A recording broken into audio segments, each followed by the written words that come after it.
Today's episode of the Anthro Education Podcast is brought to you by The Age of Movement by yours truly. Subtitle, Time Keeps on Moving and So Should You.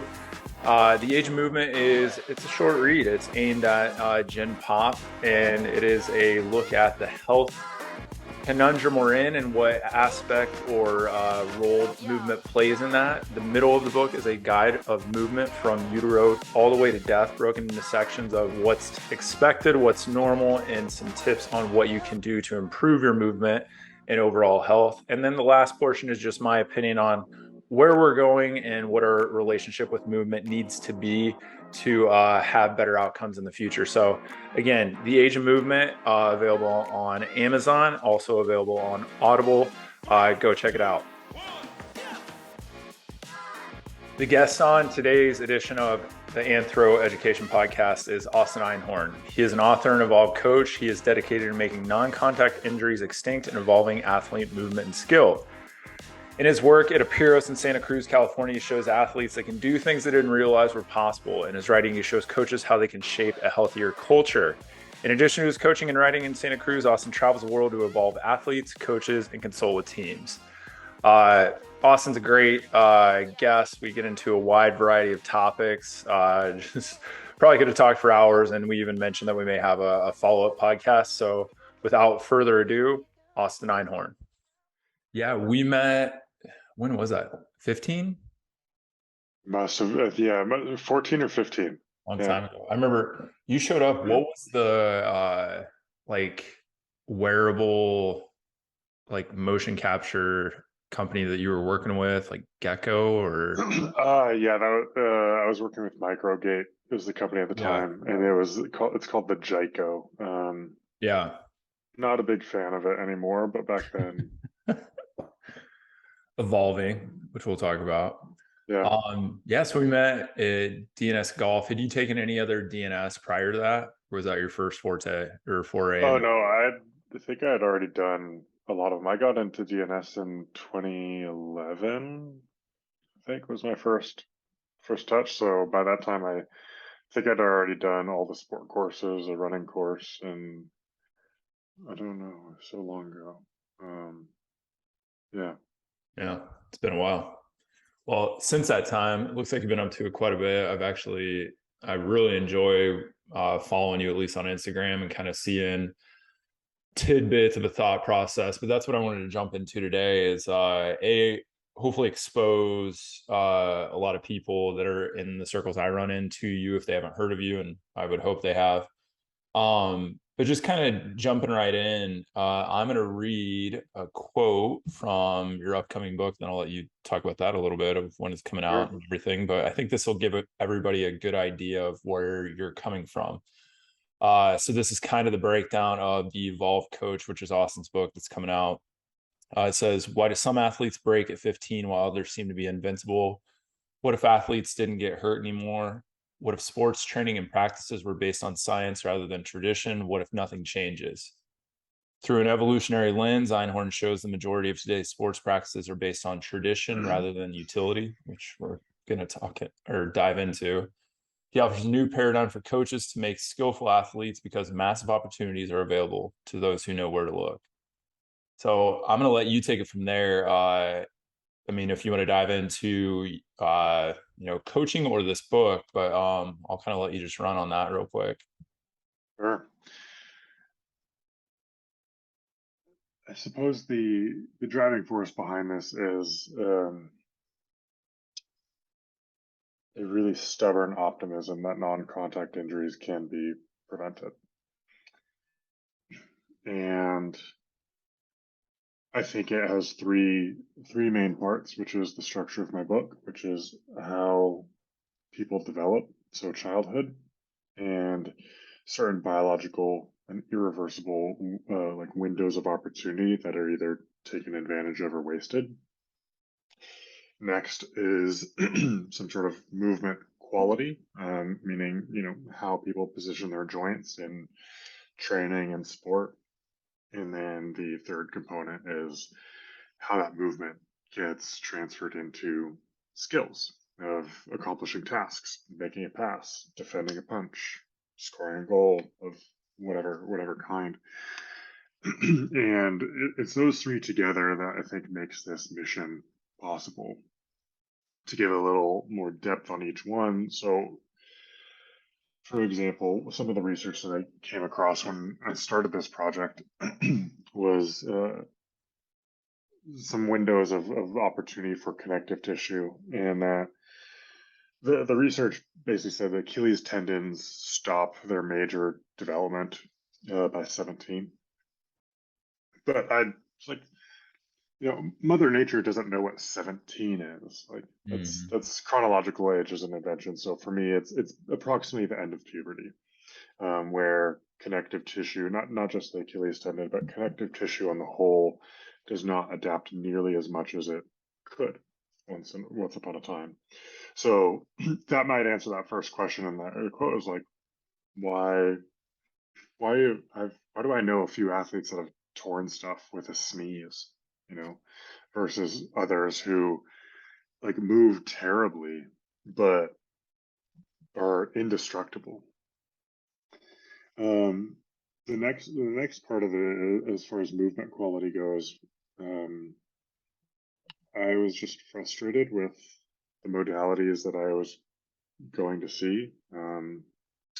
There are like weekend courses where I found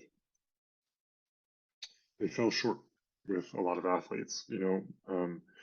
For instance, I think DNS is a fantastic um, philosophy for a lot of the general public, but when I've tried to apply some of the principles to athletes, it fell short. And so I wanted to understand a little bit more. I really liked the idea of going, quote unquote, to our roots as how babies develop, but I wanted to go further back. And it wasn't until I was asked this one question that stopped me in my tracks, which was how has movement evolved, or what movement patterns have evolved or been preserved and jettisoned throughout evolution? Like, which movement patterns have stuck around from species generation after generation, and which ones have been gotten rid of as things evolve. And so I really liked that project because it removed this somewhat egoic fantasy that humans are like better and different than just another animal in the animal kingdom. We're just kind of smart monkeys. And the laws of gravity and physics still apply to us. So I wanted to understand more about how our movement patterns evolved from swimming to crawling to upright walking, as well as how certain things like the rotator cuff evolved and other tissues and joints. The rotator cuff is one of my favorite stories, and the fact that only things that climb, hang, and swing have rotator cuffs, and that's pretty much a few primates and an odd thing called a tree kangaroo, which is what it sounds like, a kangaroo that kind of looks like a monkey and can climb, hang, and swing. But like a bear can climb a tree. I was in Glacier National Park. I saw a bear climbing up a rock face, but it does not have a rotator cuff, meaning four muscles kind of braided into one connective tissue. And that to me is because it cannot suspend itself from a paw. It can climb, but it cannot just go through a dead hang or brachiate from tree to tree. And so to me, that gives real evolutionary purpose and a true definition of function of our shoulders and a rotator cuff. And then skills are just as much entrenched into tradition as movements. Movement example being pull-ups are always done with a pronated and wide grip, and you always do it that way because that's just how it's done. Whereas skills, even in the NFL to youth leagues, are practiced quite poorly. And it's somewhat mind-boggling that we know in the research that practicing skills this way, like darting through agility ladders and using mannequins on a field, does not result in an advancement of skill. And yet there's this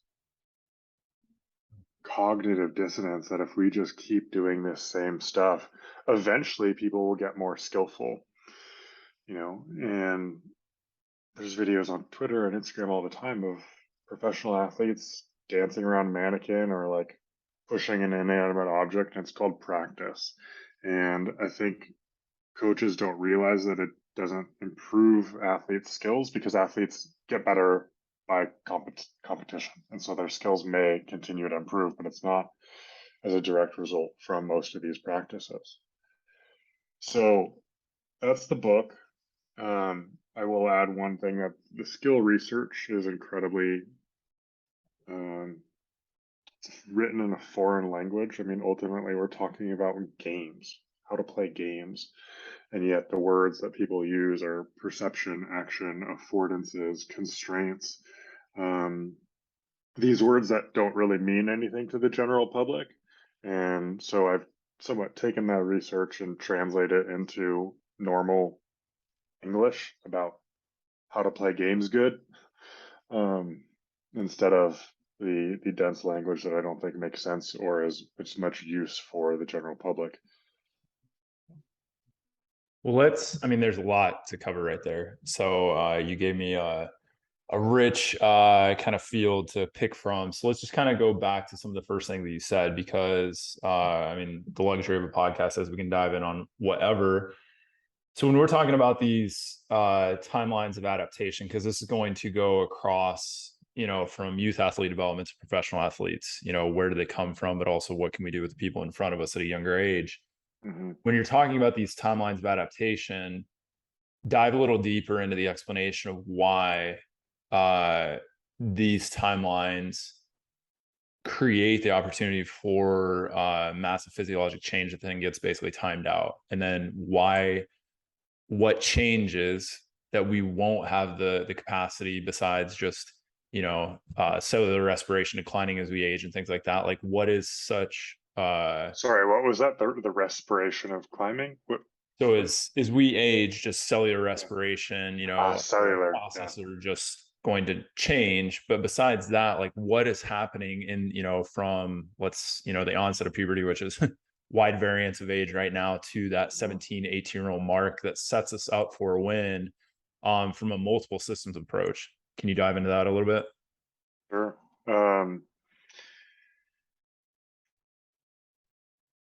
To me, looking at the developmental windows answers the question of, like I said, why do some athletes move well but break or seem extremely fragile, and some seem incredibly robust? And these windows are really important, and they're somewhat cemented into time based on a lot around puberty, which we're learning more about the timing of how accelerated it can be or not, based on I think it's honestly pheromone research with parental presence or not. And so let me just get rid of that. Let me back up. School is the primary focus for most kids and parents in America, but people can learn at varying ages. I know in some of the Scandinavian countries, they don't bother trying to teach somebody how to spell their name or read and write until they're 7. They focus on play and guided discovery before then. And that, I think, is a much more appropriate timeline. Is like, yeah, you can learn to read and write your name at 4, or you can do it at 7. It's not going to have that big of an outcome on the rest of your life. But if you make that sacrifice for academic institutionalized education in replacement of unstructured outdoor play, it could have costly effects for your entire life.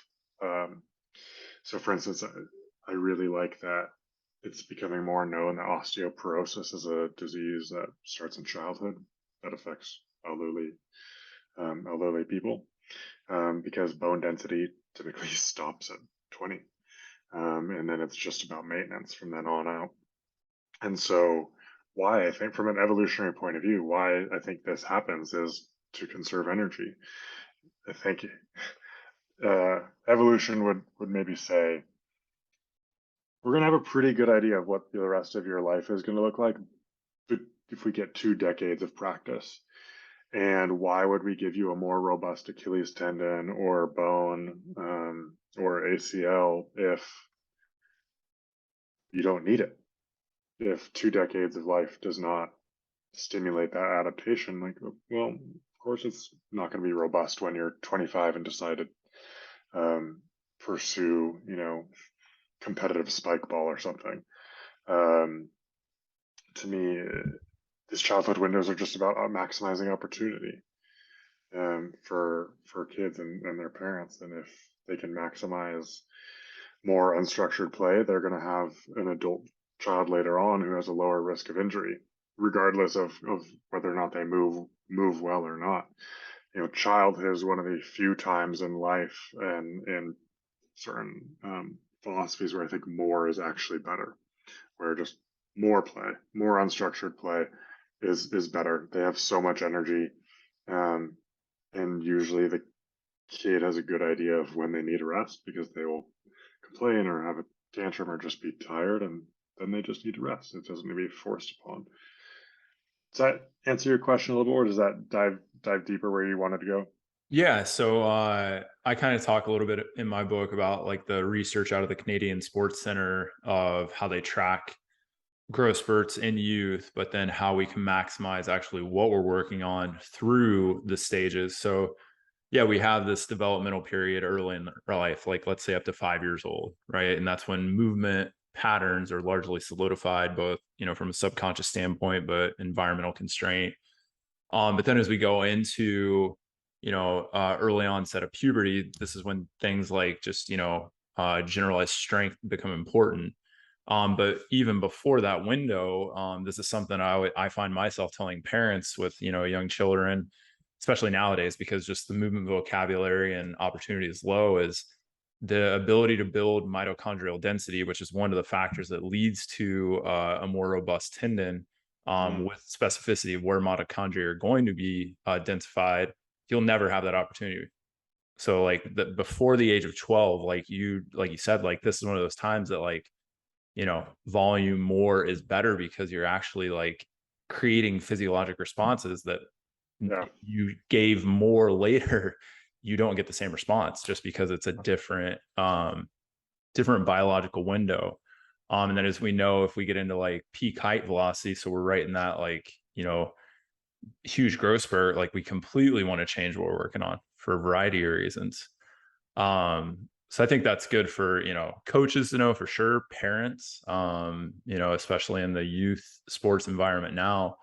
But I think it's kind of interesting to also think of, well, what was the, like you said, like we'll just outdoor play can be the catalyst. It doesn't have to be specified like workouts, which is like, I now I see these, what's the gyms popping up, like kids move or whatever. So they're putting kids, the age of 3 in these gym environments with, just to get them to doing more. And it's like, well, there's benefits of being outside and in nature and unstructured versus structured. And I just think that's sometimes parents need to take off the like, what do I need to do? And just be like, well, let them play, like you said. And that may Yeah. be tougher to do because it's like, it's just like, well, what's that mean? It's like, yeah. Well, I mean, I think I'm not yet a parent, but I've thought a lot about it, and I hope to be in the next few years. I would imagine it probably like doesn't feel as good to just say, like, yeah, just go play outside. Like a parent would probably want to be involved, want to invest into their kids' development, and that means buying a class or an instructor to take them through this special kid fitness thing that's been branded and sold as like we're gonna make your kids super athletes or whatever. When like honestly, it could be just as effective to like just go leave them in the woods for an hour, you know, or just like follow them and keep an eye on them as they will guide themselves to figure out what they need to do. I mean, I was having a conversation um, with a dear friend of mine who was talking about some research that, and I'm not familiar with it, but that kids will self-select for the skills that they lack on their own. They will throw themselves into the right challenge problem to develop their skills, and I would agree with that from a psychological perspective. It's probably addicting to have that like random reward of like, can I balance on the log or not? And if you just let that happen, I think so many better things will come of it, because you'll get so much more variety. You'll get so much more um, skills as terms of predictions, going into an unpredictable environment, playing an unpredictable game with another child down the street, versus going to a practice that might as well be like a soccer themed dance class where everything is choreographed. The kids are told exactly what they're going to do ahead of time and don't have to figure anything out. And from a variability standpoint, I think that is extremely dysfunctional. What what also comes through with the evolution research is, I think nobody will argue that as organisms have gotten more and more evolved, they've gotten increasingly complex, and they've had increasing amounts of variability. And if we rob kids and adults of that variability, I argue that we actually devolve. And I think there's two things that can be sussed out. We'll maybe talk about complexity versus like chaos within an organism, but let's kind of go back into one of the pieces off that original quote of the tradition rather than utility. So give us like a side by side on, obviously evolutionary utility has changed from, I mean, even 100 years ago, right? What are necessary skills for a human being? So how much Mm-hmm. does that play into it? Like utility of what we know maybe a prototypical human needs to do versus what a human is doing today, and then how's that play into the sports environment? Yeah, this is how I'd like to take that conversation. There's there's this romance with, and I've fallen into this, a romance with evolution and hunter gatherers and what's natural. And when I've watched hunter gatherers move and seen some of the studies, it has, one, a lot of variability. Two, it's not that perfect. It's not as perfect as people imagine it to be. It can be messy. They can have what we would call compensations or dysfunctions. The issue is the amount of energy that they expend is so much lower than a modern day athlete. Like they will sprint rarely, like probably to conserve calories because food might be scarce at times. They just move really often. They might walk maybe 5 miles a day, which I don't think is really that much. You compare that to the utility or need of a modern day athlete, and it is um, exponentially greater. That I think part of the reason why a qualitative approach for movement of moving better versus worse, why that works so well, at least for me, is that it lowers, I would say, an overall interest rate on energy expenditure of how much extra something costs. Meaning, if you move poorly, that's going to cost extra, and not only it's probably going to cost more energy to actually move if you're in a worse position versus a better position, but it's also going to have additional costs after the fact because it's going to probably wear and tear your body more. So the what's useful today and what's most useful for athletes, I think, is a mix of, well, what does evolution tell us about how shoulders and arms evolved in humans and hips and feet? How are those like truly used best? How did movement patterns differ from quadrupedal reptiles to mammals to humans? And that maybe sets the container of like what movements are evolutionarily normal for humans, and then adding a layer on top of that is, well, what's normal and useful for athletes. How much, I'm not after the pipe dream of everybody being perfect movers. It's not realistic. But can they stay just asymmetrical enough to stay healthy? And there's certain asymmetries that would help performance, like a slight side bend scoliosis and a discus thrower is going to create a relatively longer lever arm for them to throw further. You don't want to take that away from them, but you also don't want it to get much worse. So the utility argument, I think, is comes down to knowing the person and who they are rather than maybe a rigid philosophy, if that makes sense.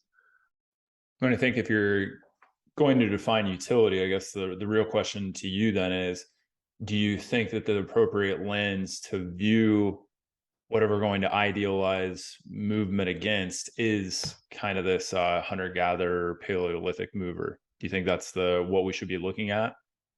Not necessarily the hunter-gatherer mover. It's what do we know are different movement patterns from our quadrupedal ancestors. So, for instance, if we keep talking about the arm and upper extremity, being able to just straighten your elbows is a new thing. And as I watch certain people devolve their movement patterns, they will somewhat lose that elbow flexion. Not that they lost the range, but they hold a chronic tension in, say, their bicep to keep the elbow bent. Reptiles had wide elbows. Mammals brought those elbows and knees underneath them, underneath the center of mass, which improved energy efficiency, which is partly why you don't see any great migrations of alligators. You see them of mammals because energy has been more efficient. If we take this to humans, for instance, just being able to supinate your wrist 180 degrees is a new evolutionary phenomenon. So that is one of my evolutionary evaluations. Like, can you turn your wrist all the way or not? Obviously, the next one would be uprighting the spine. And people who move or run with an anterior pelvic tilt are devolved. They do not have that uprighting of the spine. And paired with an anterior pelvic tilt is almost always toe walking or running excessively on one's toes. We also know in the research that an anterior pelvic tilt is a much higher likelihood for a hamstring tear. And that's because the quadricep to hamstring ratio of a four-legged animal to a human is very different. So a horse has the quad the same size as a hamstring to have that anteriorly tilted pelvis and manage that. Humans with an upright spine have a quad that should be twice the size of their hamstring. And so all this is to say that anteriorly tilted pelvis is expecting a hamstring twice the size as what humans are genetically wired for. So let's to a lot of points on all this stuff, and everything will kind of tie back in eventually. So just let's go back to like elbow extension and these people that maybe chronically from a pulling standpoint are going to go into elbow flexion. What's your thought process on, okay, if something is ideal from a metabolic efficiency standpoint, but also a sparing strategy around tissues and joints, why do people pick altered patterns, whatever we want to call that, devolution or compensation, dysfunction? I'm glad you brought up the mitochondria earlier because this is my working theory. I don't have any proof for this, but this is what I think happens. Is when people are fatigued and compensation arises more, it's because energy on a mitochondrial level is going to where it can be exerted. So that compensation is an energy game of mitochondria, and that they don't have the mitochondrial density in certain movement patterns, so that they revert back to these devolutions or compensations. Another trend that I see is that So for instance, let's talk about ulnar and radial deviation. Radial deviation being much more new. Um, the muscles that create radial deviation and I think it's extensor pollicis brevis and longus are only about 1,000,000 years old, where the flexor carpi ulnaris, the muscles that create ulnar deviation. For those of you who are not aware of maybe the anatomy, what I'm doing here is just bending my wrist. So there's wrinkles at my pinky, the base of my pinky on my wrist, and the base of my thumb at my wrist. The muscles that create wrinkles at the base of the wrist are about 1,000,000 years old, are the ones that create uh, ulnar deviation, wrinkles at the pinky side of the wrist, are about 500 million years old.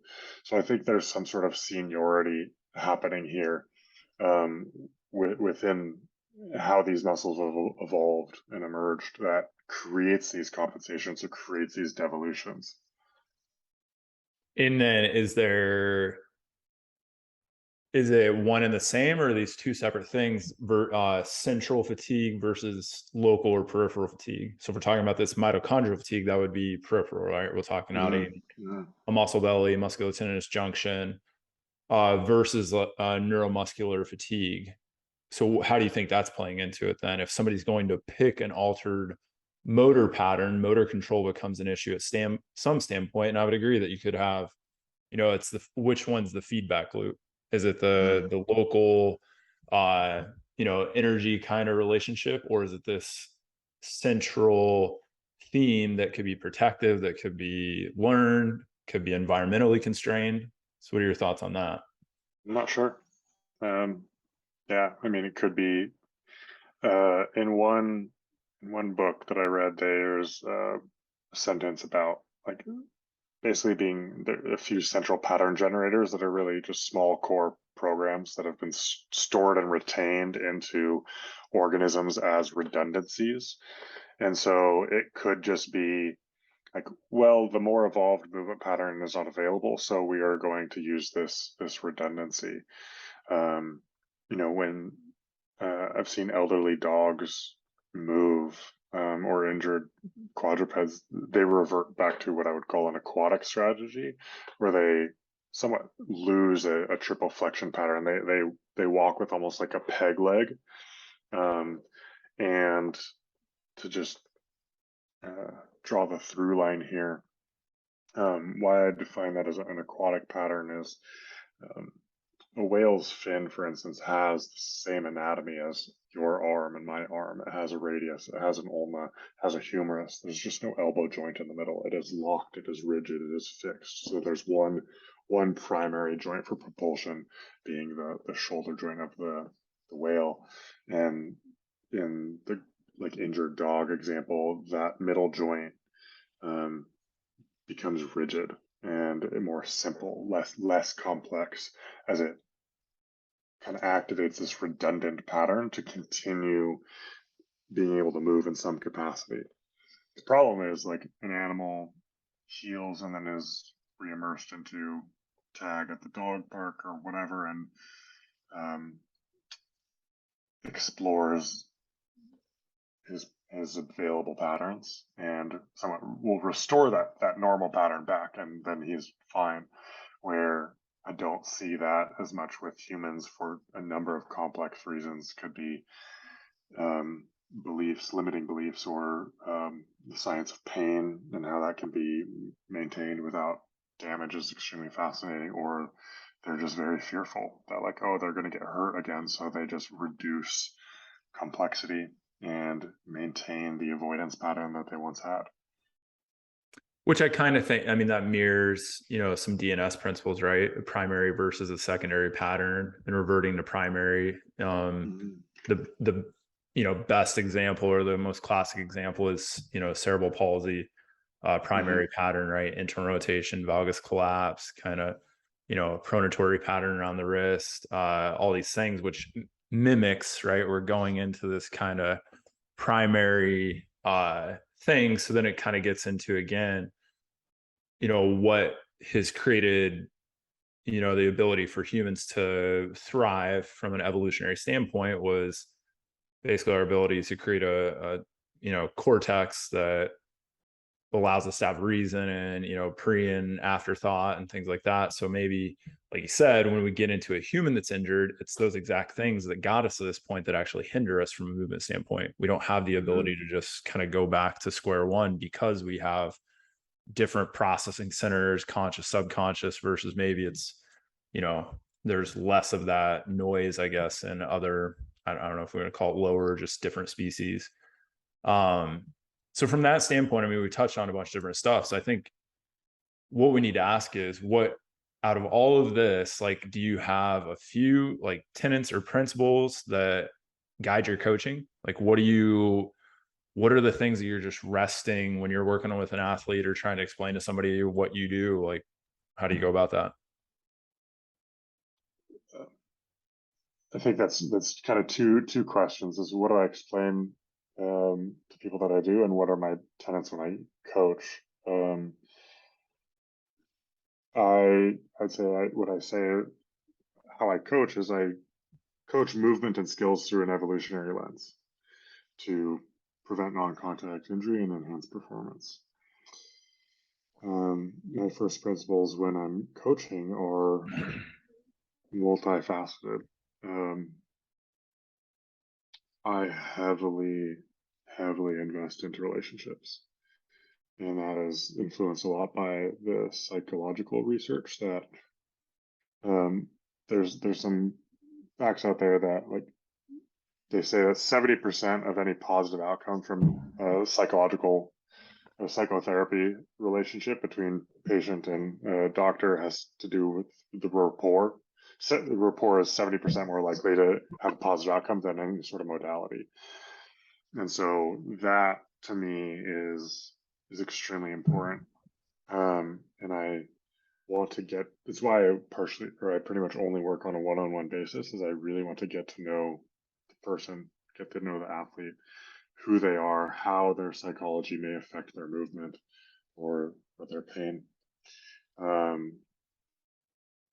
And then I'm always watching how well they move and putting that through a lens of evolution, of how do they walk? How do they place weight? How do they grip a bar when they're hanging? How does their hand grip a baseball bat when they're swinging? And is that more in line with the movement patterns that evolved along with our species, or is it more in line with a quadrupedal hand with, like, say, a very narrow thumb that would resemble, say, a dew claw? That being said, like, swinging a golf club, you're going to require a very narrow thumb, and so then it's about, do you maintain that thumb all day or are you able to revert it back to having a very wide and human thumb? Throughout daily life, can it turn on and off? So if we keep talking about this evolutionary lens, I guess we have to also ask the question, right? Has that been proven? Can we prove, not the evolution versus a creationist standpoint, but can we prove that we actually have followed this evolutionary timeline from, even if you want to call in utero, we see people go through, the various phases. We can see reptilian phase, early quadrupedal phase, all the way up to a human, versus it actually, if you look at evolutionary biology, it seems that there's major gaps, right? There's things that still don't make sense. They were like, well, there was not a time period that showed enough kind of the steps in the middle to create certain things that a human has, in particular our feet. Like, there just wasn't, there's this like massive change that just seems like, well, we dropped out of these arboreal, forests and just started walking across savannah, but we don't see a lot of differences. It's just, a grasping foot, and then we see a walking foot. How do you kind of reconcile that like you're basing it, and this is just to see what your thought process is, that you're basing your system or your approach or first principles off this, but then it's still like, well, a lot of science, unproven gaps. So how do you fill in those gaps, or how do you kind of, if you're questioning something, what's your approach? I know that some of these gaps exist. the proof is for me is that it works. I have I have athletes who have tried everything with every popular method under the sun, and then they come to me and we get results. And this method is working not only for me but also my students. One of the coaches that I coach has had a patient for 4 years, and after going through my course, his athlete played for a full game for the first time in 4 years. There's been some other athletes that have said, I haven't felt this good except for when I got a cortisone shot on my Achilles. So my method's not perfect. Trust me, I'm the biggest critic of my own method, but I find that it's getting results where a lot of others don't. As far as the foot thing, I do have an interesting article you might be interested in that does show a slow progression of the heel size from chimpanzee to what we know today, that might bridge that gap Mm-hmm. from arboreal grasping foot to our upright and propulsive foot, and the changes that go along with it, like where we peel off the first metatarsal head, the first big toe, instead of the oblique axis of the four small toes. It's a pretty interesting article, as well as the one that makes is maybe the biggest jump is our pelvis, where the forgive me if terms are incorrect, the ilium or iliac crest is like horizontal at one point, and then it goes front to back at another, and like the change of the ilium is just like, well, now it just turned 90 degrees, and I would like to see like more progressive fossil evidence for that. Well, and a lot of that is tied into lumbar lordosis, though. So, like you said, as Yes. you change from a kyphosis in the lumbar spine with like a chimpanzee to a lordosis, the obliquity itself, literally, I mean, if you do that, you kind of can even feel like, well, if I just lived like that, like, kind of like the hand analogy, you would actually shut yourself down and maybe you would express less external rotation around the hip. So I think it does go hand in hand but then I'm always interested in what drove what, right? Like what was the stepwise process with these things, because that's the big theory with all of this. Was it Mm. persistence hunting? Was it freeing our hands up? Was it we started walking long periods of time to find food? Like, Why what can't it drove be it? all of them? Right.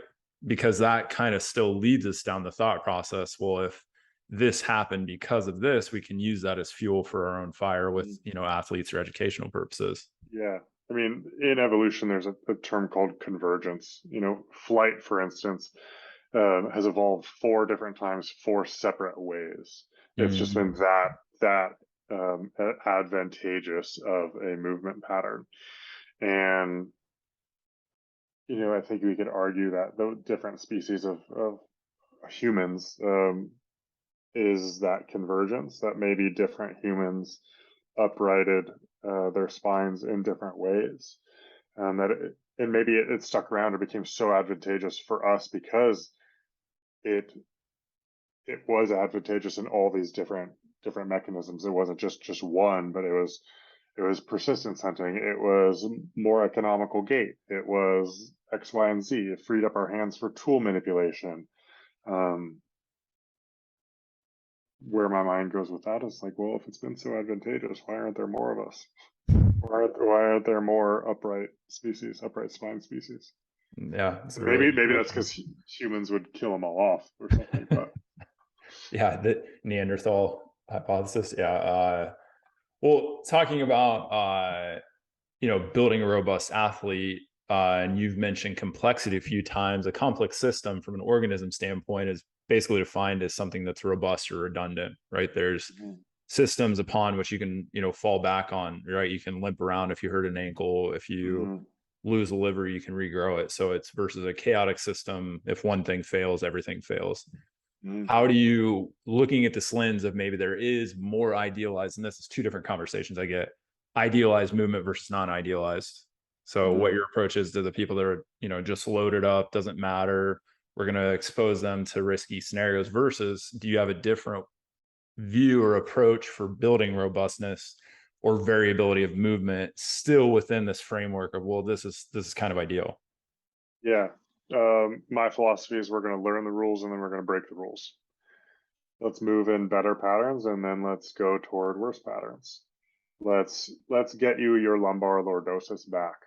Like so that you can hip hinge and you can walk with a proper terminal stance phase instead of an early heel lift off. Okay, and then let's throw in some Jefferson curls. Let's get you tolerant at lumbar spine flexion. And where that would change is, so I work with some Aussie rules football players and now more recently a Gaelic football player, which is a mix of like rugby, American football, soccer. I don't know. It's a mix of a lot of different things. It's super cool. You should Google it. But they have to pick up a ball that's on the ground at speed very often. The only way they can keep running and pick up the ball is with lumbar spine flexion. So that makes it a little more specific argument that, like, well, sure, during normal times, I want them to have like a lumbar lordosis, but they need to be tolerant of lumbar spine flexion all the time, immediately, under different strains. And so I guess to get to a first principle with this, I think of a qualitative and quantitative approach is, can I get them moving well majority of the time and have capacity in those positions? Then can we start increasing, I would think of as complexity, by bending more joints in different and unique ways, joint by joint, segmental spine extension, segmental, like vertebrae by vertebrae rotation, rib by rib by rib rotation. And can we do that under load? And then can we do that fast? So that they have a qualitative capacity to move in at each bone, at each joint, and then they have the capacity from mitochondrial and a strength standpoint to sustain load there over time. When working on building a robust athlete, how much do other factors play into what you're doing with an athlete from a coaching or philosophy standpoint? Nutrition, sleep, recovery, like how much are you tackling from those ends outside of just pure movement and strength conditioning principles? Huge amount. I mean, like, one of the conversations I have before an athlete works with me is like, well, how much do you sleep? Do you prioritize that? If you don't sleep, this isn't going to work out. Like, go find somebody else who doesn't give a shit about your sleep. I care about your sleep. There's a huge psychological factor. Like, unfortunately, I see a lot of people who have been hurt for a very long time. And I have a pretty high success rate with all of them. Not perfect, but almost everybody gets to a point where they're no longer needing to worry about their injury, yet they maintain the psychological pattern of like, protect, protect, protect. And I eventually have to have the conversation with them, like, do you not realize what you've been doing, what you're capable of, that you've spent the last year completely healthy? Like, you texted me at the end of the season, like, I can't believe I feel this good. So why this limiting thought pattern still? Like, why? Can we let go of that? Do you have evidence that it still needs to, do you have evidence that it should still pay rent in your brain to limit you? If it has that evidence and it's subjective or objective, then fine, I won't push that hard. But from what I've been watching you is, you just did X feet in the gym. You just completed Y goal in your season. Not only did you stay healthy, but you felt really good. So then,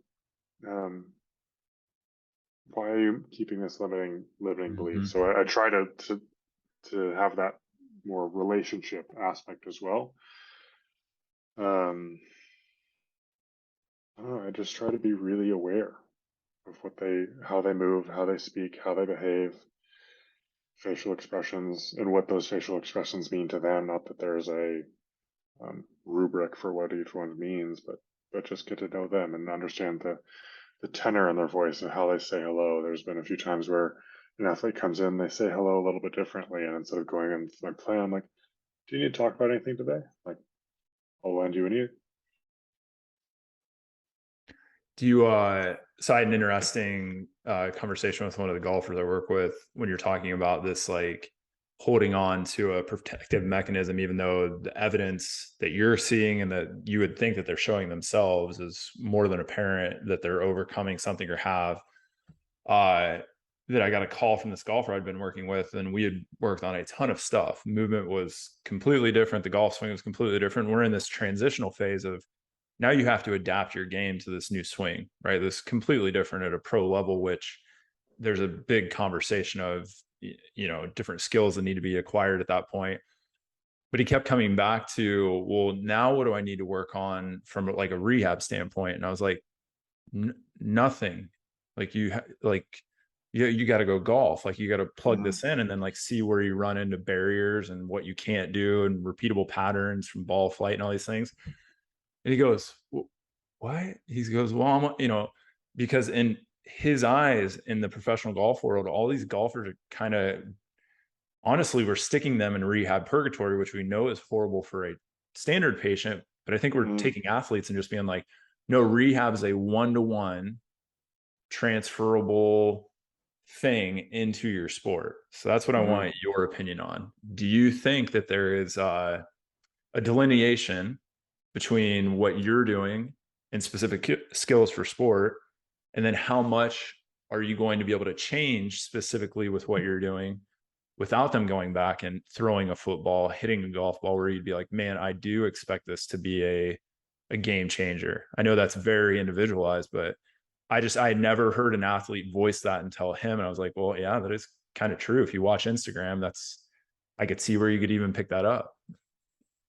I'm having a little trouble following which question you want me to answer. Or first, can we go like list by list? What's first question you want me to answer that, and then second? Yeah. So when you're working with an athlete and Mhm. you're going over maybe goal setting, Mhm. and they have a goal of maybe it's get out of pain medicine. I want to be able to do XYZ, right? Mhm. Beyond pain.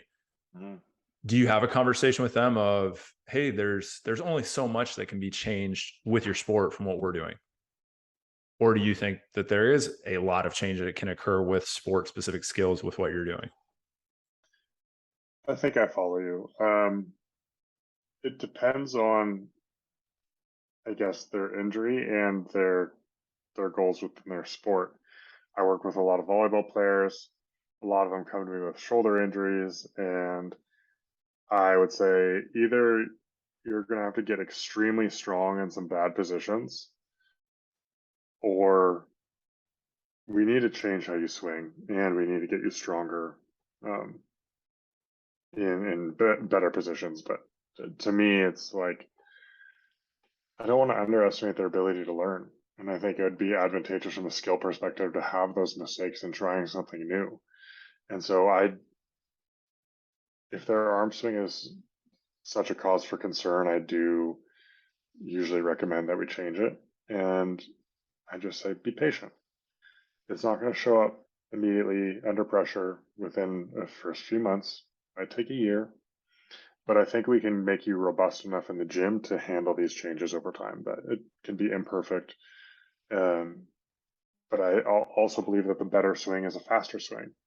There's one research article that shows, in volleyball at least, that starting with a lower elbow instead of a high elbow, like a traditional swing, is not only faster but safer with other athletes.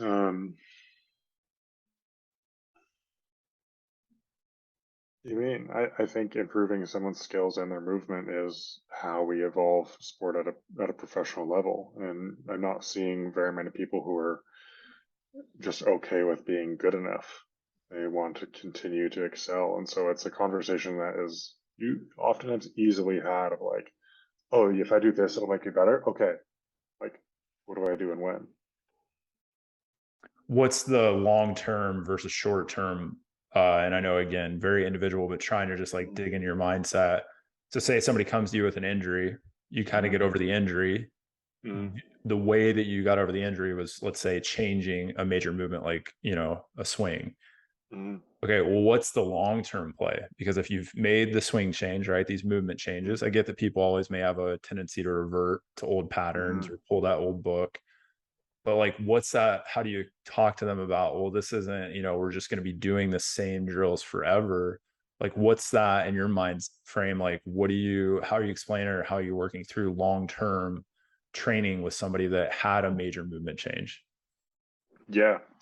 I'll give two examples. One was a Gaelic football player who was just here. He came in with um, not injuries, but in his words, like chronic niggles that just bothered him all the time. His right knee, his left elbow, his right shoulder, and his low back. Um, he just left, and all of those seem to have been resolved. So in this first year of working together, it's about maintaining the strength, the quantitative aspects and the qualitative aspects that helped reduce his pain.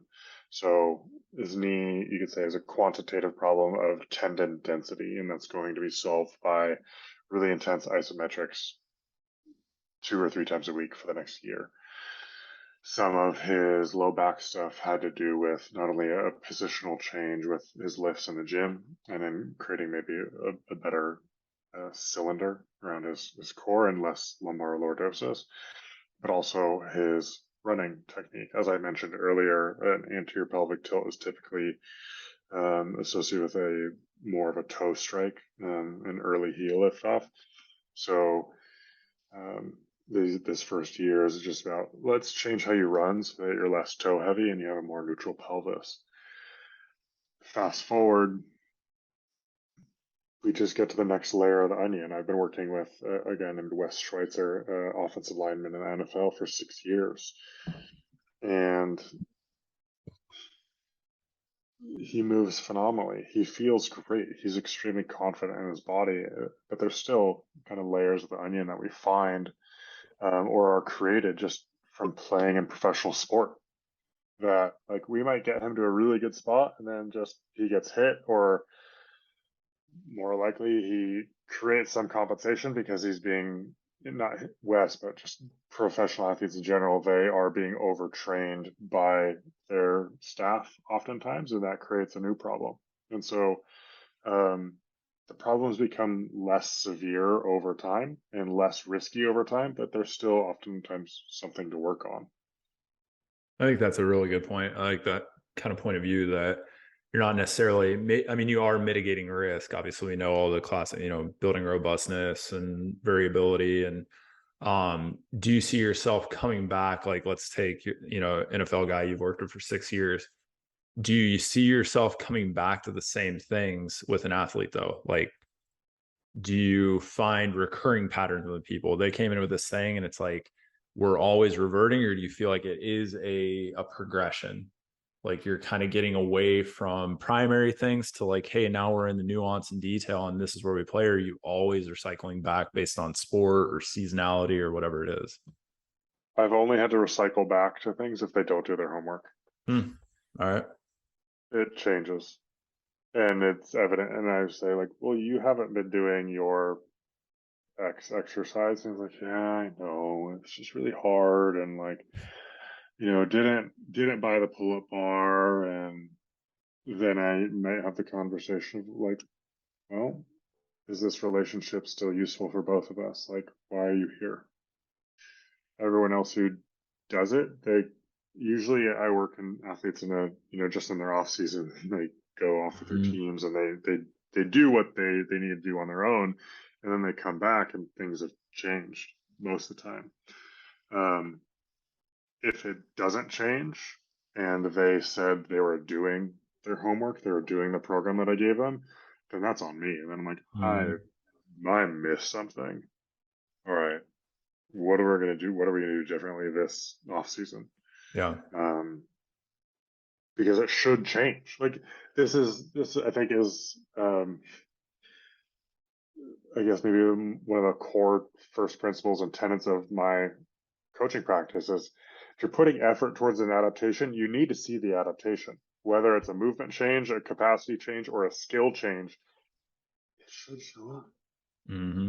And I don't see enough coaches with that standard of like, oh, it didn't, like, the result we wanted didn't happen. And typically, what I see in the general public is like, well, let's just do more of it and let's do it harder this time. And that's not usually the case. It's not the athlete's responsibility to know what to do. It's the coaches. And if the coaches don't get the adaptations they want with their athletes, then that's usually on the coach. Yeah, I always. Or a therapist. I use Right. coach as therapist Yeah. interchangeably. And that's what I was just going to say. When people leave the treatment room, maybe, we're kind of exiting acute care. And then we're talking about, hey, this is the long-term play, right? That we want to see this happen. So we're offsetting risk or however you want to handle that, terminology for risk injury prevention. But I always say, like, we should expect to see stuff change. And if not, you're either not doing your stuff or I picked the wrong things. That's all. That's the only thing it can be at that point, or you just get injured a different way. Since we're kind of talking about maybe concepts that people may have within sports and training and coaching, what are some general misconceptions or misunderstandings within strength and conditioning, sports coaching, whatever, that you think just proliferate the industry? Like things that you're like, God, if I could change these one or two things, Okay. what would you tackle? Stop pinching your shoulder blades together. Stop trying to brace your core by doing anything. Like you don't need to like brace it. Like if you put 225 on your back and your core doesn't brace on its own, you've probably got a neurological problem. Mm-hmm. Like it's going to brace. The quality of its bracing is dictated more by your position than by any sort of conscious cue. Secondly, there's one article that I found that shows that people who brace their core in whatever capacity, whether it's just contracting or thinking belly button to spine, they show poor triple flexion patterns, closed chain triple flexion patterns. Yeah, the shoulder blades are a big one. Pinching them together, I think, might be useful for some people. Most of the athletes that I've seen that have shoulder problems have all tried it and it never worked for them. We don't see pinched shoulder blades in babies or in any other animal except for, I think, misunderstood humans. Rotator cuffs are very poorly named. Rotation is a byproduct of their capabilities. They're there for suspension. Rotator cuffs exist to suspend bodies from overhead. Let's dive into that just for a little bit more specifically, because you mentioned earlier, one of the biggest functions of the rotator cuff is decompression around the glenohumeral joint with, hanging or brachiation. So what would you, if somebody came to you, let's say they've done post-operative rehab, so they've gained back general range of motion and strength. What do you think should be done earlier in care or immediately after for somebody that's had surgery on a rotator cuff that you just think gets missed all the time? Right. And this is where like rotating your arm in and out 100 times a day, like that has some use there. Like, yeah, you just had your shoulder cut open. Like, right. It's a pretty safe and useful thing at that point. But to think that rotating against a really light band is going to help your shoulder when you're pitching at 100 miles an hour, you're as high as a kite. Like the dislocation, the distraction forces of the shoulder of pitching are greater than your entire body weight. So where I think people are missed, and there's a lot of fear around overhead training and the shoulder. And I think it's feared because people don't do it. If people did it more often, they would realize how robust the shoulder can be overhead. So the thing that people are missing is not enough overhead work. A lot of trainers or coaches that they may visit or like they watch me do a workout on myself and they're like, man, you do a lot of overhead pulling. And I'm like, no, everybody else does just very little. I do what I think is a normal amount. And so at late stage rehab, My standards are people need to hang for at least like 90 seconds to 2 minutes with both hands. They need to be able to hang from one hand. This is going to take a lot longer, but this is still my standard. For most instances, 20% of their body weight in seconds from one hand. Okay. So I'm a little over 200 pounds. I should be able to hang for 40 seconds with one hand, passively, just dead hang. Those are end goals. The ballistic goal that I have for throwers, rotational athletes, I will measure the intensity of their swinging, and that they need to be able to sustain 1.5 to 2 times their body weight at the bottom of the pendulum when they swing. Um, but that's a lot harder to measure. We need some specific technology for that. The rotator cuff's job is to be an antagonist for the deltoid. The deltoid will pull the humeral head up into the acromion. The rotator cuff should pull it down into humeral depression. So there's this balancing act between the deltoid and the rotator cuff. The rotator cuff in, say, a scapular pull-up, I think, is really, really well activated to create that humeral depression. So in somebody who has a rotator cuff repair or just has a lot of dislocations in their history, I will actually start them with a long isometric of a scapular pull-up with 2 arms and hopefully get them to 1 arm. I Mm. want them to be able to do 8 to 12 single arm scapular pull-ups, maybe even 6. Um, Then for males, I want them to be able to be able, again, with my strain gauge, my force gauge, to pull at least their body weight and be able to create their body weight and isometric forces in a 1 arm pull up. Females maybe closer to 1.5. Some strong ones can definitely do their body weight and more.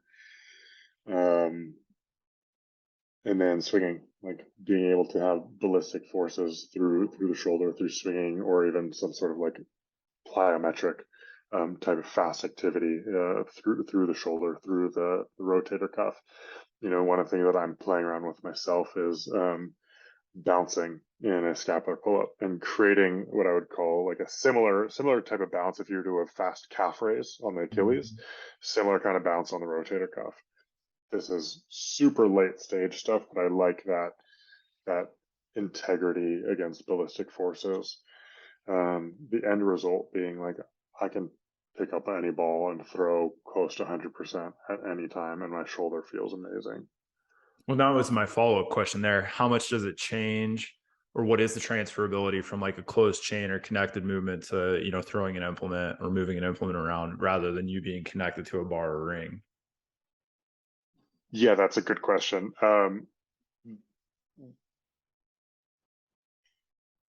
The way I see it right now, it comes back to childhood. The Mm-hmm. athletes who have had the better childhood, and I get them proficient with all my overhead work, their arm swing or how they throw the ball self organizes into an amazing position on its own.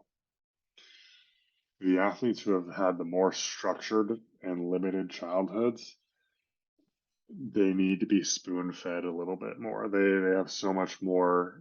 Um, they constrain their movement so much more, and it's a lot harder to create these self organization movements in throwing when they don't have that foundation of a good childhood. When they've once upon a time threw a ball and threw it really well, instead of learning some coach technique that is terribly misguided. That's what I try to, educate parents all the time that, we learn to throw usually both sides or bilaterally before we actually run. But it's just kind of funny that when we get into traditional throwing technique stuff, it largely throws a lot of the ways that we learned how to throw and anatomical variant stuff out the window, and it just becomes like dogma, right? That we'll go to Mm-hmm. a pitching coach or soft, and kind Mm-hmm. of say, well, this is what we do. And it's like, none of that matches at all, like what you, how you got here in the first place, especially if you're Mm-hmm. decent without having a Mm-hmm. coach. So it's just Mm-hmm. kind of interesting that you just completely like flip everything on its head. Like, oh no, we're just going to do this now. Mm-hmm. Um, Talking about that and kind of dogma, I agree with a lot of how you look at movement and, first principles. When you see some of the other techniques or schools out there that look at movement and say that they're looking at it from an evolutionary lens, right? Or whatever you want to say, how do you reconcile that maybe with an athlete that's been exposed to something like that? And you probably know what I'm talking about. I'm not going to name names. Mm-hmm. How do you, because again, a lot of them are saying, well, this is what, the best in the world do based on developmental kinesiology. And like, how do you go about explaining, well, actually because it sounds like you could be talking about the same thing, but then you're like, well, not really. And then you may have to have Yeah. that, or have you had to have that conversation? I have that conversation, and there's three philosophies without naming names that jump to mind. And how I go about it is like one of them is has no evidence or research, and is purely fantastical in how they make up the idea of what is functional and natural and most evolved. It goes against what we see in babies, hunter gatherers, and all other like animals, and just there's no common sense to it all. It's just a lot of dogma. So that what I would just say is like,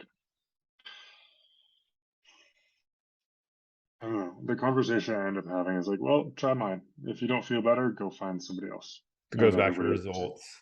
yeah, Yeah. it goes back to results.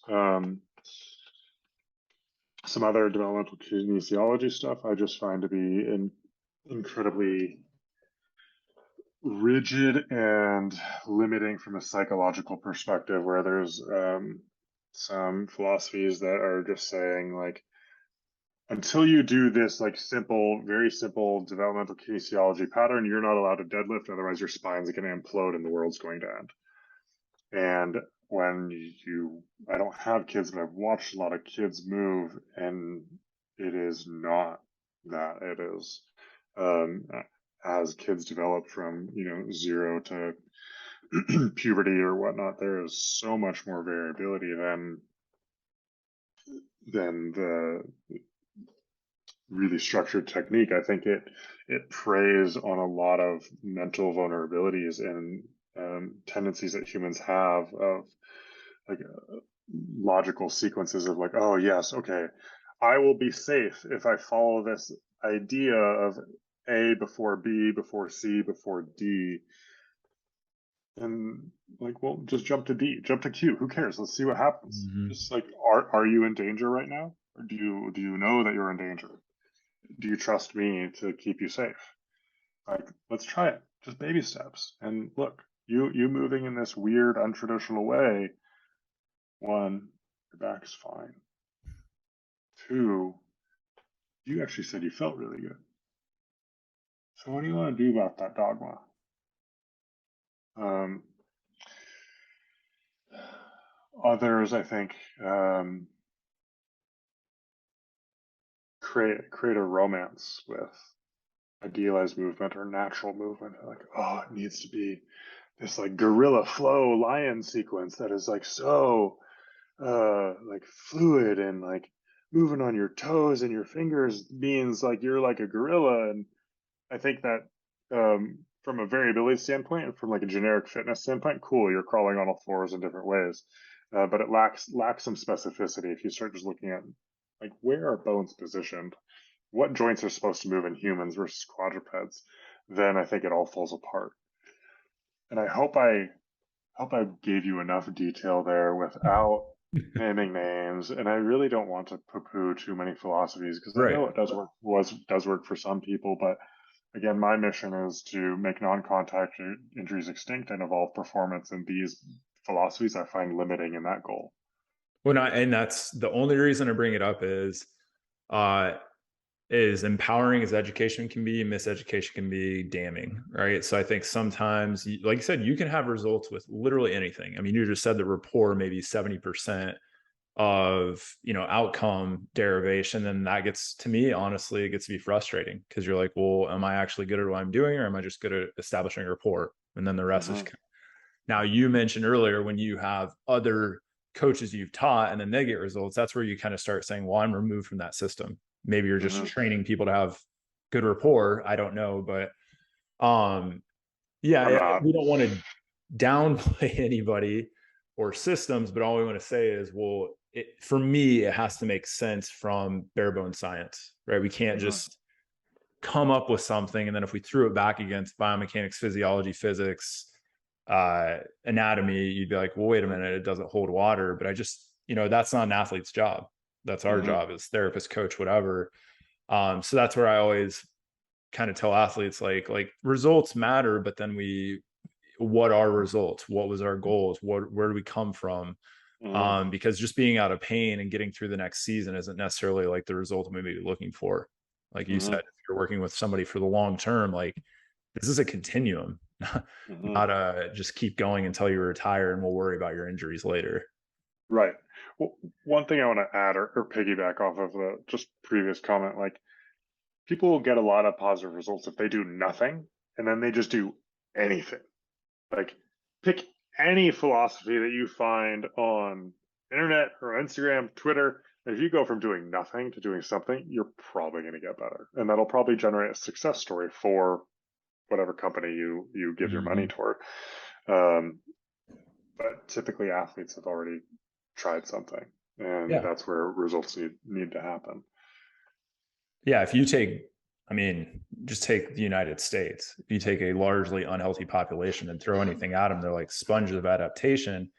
But what you're doing with a top tier athlete, specificity matters. Otherwise, I don't think you would have results if you just tried to, paste some of these concepts onto your high level athletes.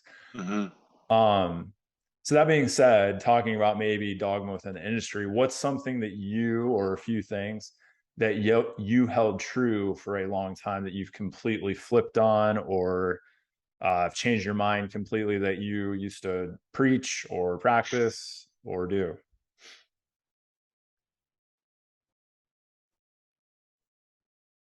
Perfect movement. Like quality is not everything. People can move imperfectly and be fine.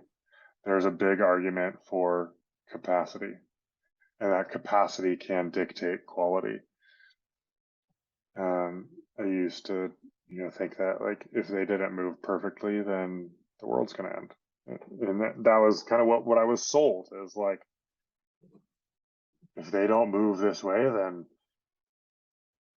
like their knee's gonna explode. And you just open your eyes and you look, there's plenty of people moving poorly who don't have their knees exploding. So I have a lot more leniency toward imperfect movement. Like this athlete that I have, she's 6'6", wonderful, getting extremely strong, rounds her back a little bit in her trap bar deadlift. Not so much where I'm like, oh, like we should stop that. But enough where I notice it and I'm like, it's fine. We'll get to it. The bigger win is her psychological belief that, like, look, she just had a massive PR. Like, and she didn't think she could get anywhere close to that. Like, let's celebrate that. Don't even mention the back. Like, she knows. It's fine. It's fine. Another example would be, I was watching the Gaelic football player who's here, Connor. We were doing some hill sprints and watching how he descends. He would have an early heel lift off, partially because in my philosophy, it's a quadrupedal devolution. With the anterior pelvic tilt comes the early heel lift off. He would avoid dorsiflexion going downhill on his right side. And it's not that he doesn't have the dorsiflexion. He has the ability to move there, but I would say he doesn't have the capacity for his soleus and his quadricep to absorb those forces. And so I can ask him to move his knee into dorsiflexion in half kneeling or to stretch it all day long. But until we change the local capacities of, say, soleus and quad, that qualitative movement is never going to show up. So I'd be wasting my time being like, bend your ankle, bend your ankle, bend your ankle. It won't happen until we work on the capacity aspect first. So you said earlier or in that, conjunction. yeah, you mentioned earlier that there may be a mindset that capacity actually leads function rather than the other way around. How do you build capacity in the face of, if we're going to call it dysfunction or compensation? Mm-hmm. How do you go about building it without injuring somebody or sensitizing somebody? Sure. Slowly, carefully, and with lots of feedback. So with him, he had a lot of knee pain.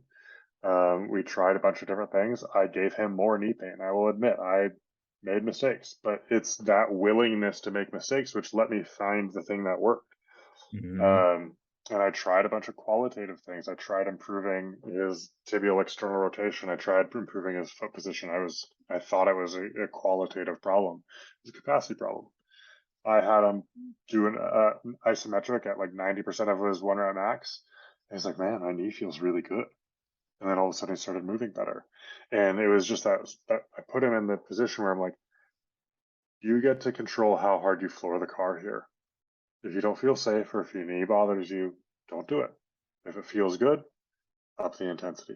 Mm-hmm. And then what I love about that technique is he gets to teach himself that he can do this. It's not just taking my word for it. He has the experience that like, oh, my knee's not as fragile as I thought it was. Like I can actually lift heavy. Like I just need to be in a slightly better position and, you know, maybe have a little bit of hand holding early on. Mm-hmm.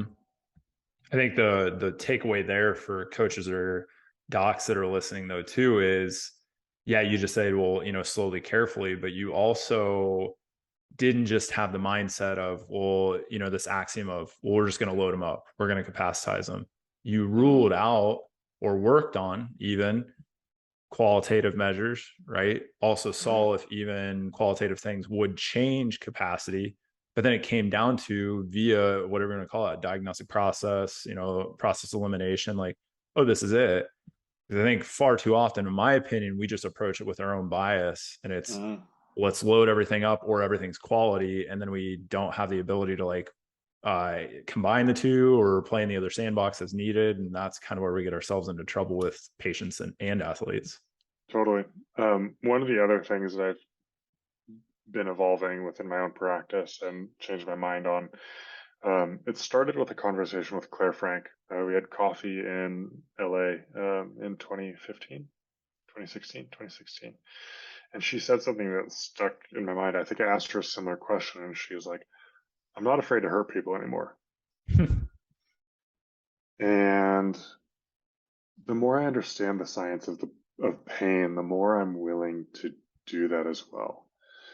Because you can have a lot of pain and no damage.